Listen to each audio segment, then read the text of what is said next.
फिलहाल हमारी पूरी शिक्षा व्यवस्था ही ऐसी है। आप पर जानकारी का ढेर डाल देना। आप जितनी ज्यादा जानकारी का ढेर लगाएंगे किसी दिमाग में, या कहें कि बचपन से जानकारी डाली जाए, तो उसकी ध्यान देने की रुचि उतनी ही कम हो जाएगी। क्योंकि कुछ भी जाने बिना जानकारी आपको एक झूठी भावना देती है कि आप सब जानते हैं। यह अब एक फैशन बन गया है। पूरी दुनिया के साथ फिलहाल यही समस्या है। हम सूचना को बुद्धि समझने की गलती कर रहे हैं।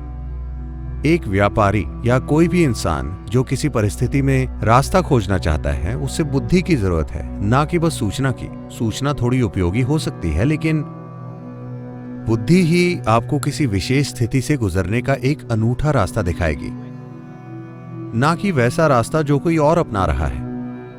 हम सूचना को बुद्धि समझने की गलती कर रहे हैं। जब आप खुद में बहुत ज्यादा जानकारी का ढेर लगा लेते हैं, तो ध्यान देना बहुत मुश्किल हो जाता है। योगिक सिस्टम में मन के 4 मुख्य पहलू हैं। मैं विस्तार से नहीं बताऊंगा, लेकिन मन का यादों वाला हिस्सा सबसे कम महत्वपूर्ण है। चित्त, जो चेतना से जुड़ा होता है, वो सबसे महत्वपूर्ण होता है। तो इंसानी क्षमता चित्त नाम की एक चीज होती है।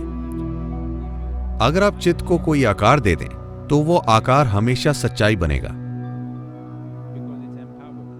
क्योंकि इसमें जीवन बनाने वाली शक्ति है, जिसे हम शब्दों की कमी की वजह से चेतना कह रहे हैं। वो जो जीवन का आधार है। जब आपका मन उससे जुड़ जाता है, तो आपका मन जो आकार लेता है, मन एक बादल की तरह है। आप उसे कोई भी आकार दे सकते हैं। आप उसे देवता बना सकते हैं, आप उसे शैतान बना सकते हैं, आप उसे पशु बना सकते हैं, आप उसे जो चाहे बना सकते हैं। ये एक आकार रहित चीज है। तो अपने चित्त को आप जो आकार देते हैं, वो हमेशा दुनिया में सच्चाई बनेगा, क्योंकि इसे जीवन को बनाने वाली ऊर्जा से शक्ति मिलती है। तो यही मन का सबसे महत्वपूर्ण पहलू है, ना कि यादें। सफलता आसानी से मिलेगी किसी अन्य चीज की तुलना में, क्योंकि सफलता इसीलिए आसान नहीं होगी कि कोई जादू होगा, बल्कि इसीलिए कि आप अपनी पूरी क्षमता से काम करते हैं। ज्यादा सूचना के साथ, ज्यादा सूचना का मतलब है कि जो चीज आपकी नहीं है, उसे आप अपनी यादों से जोड़ लेते हैं और उसके आधार पर अपनी पहचान बना लेते हैं। आप जितना ज्यादा वैसा करते हैं, आप उतने ही कम असरदार बनते जाते हैं।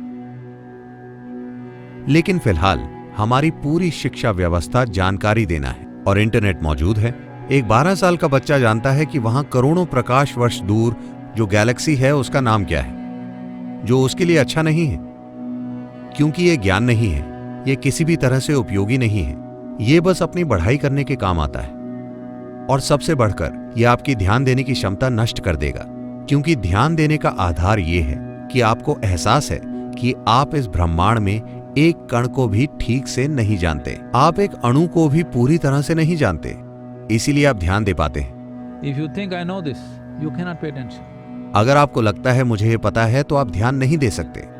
जानकारी का घमंड ही आप में ध्यान देने की कमी पैदा करता है। अगर आप मेरी बातों पर ध्यान नहीं देंगे, तो क्या आपको पता चलेगा मैं क्या कह रहा हूं?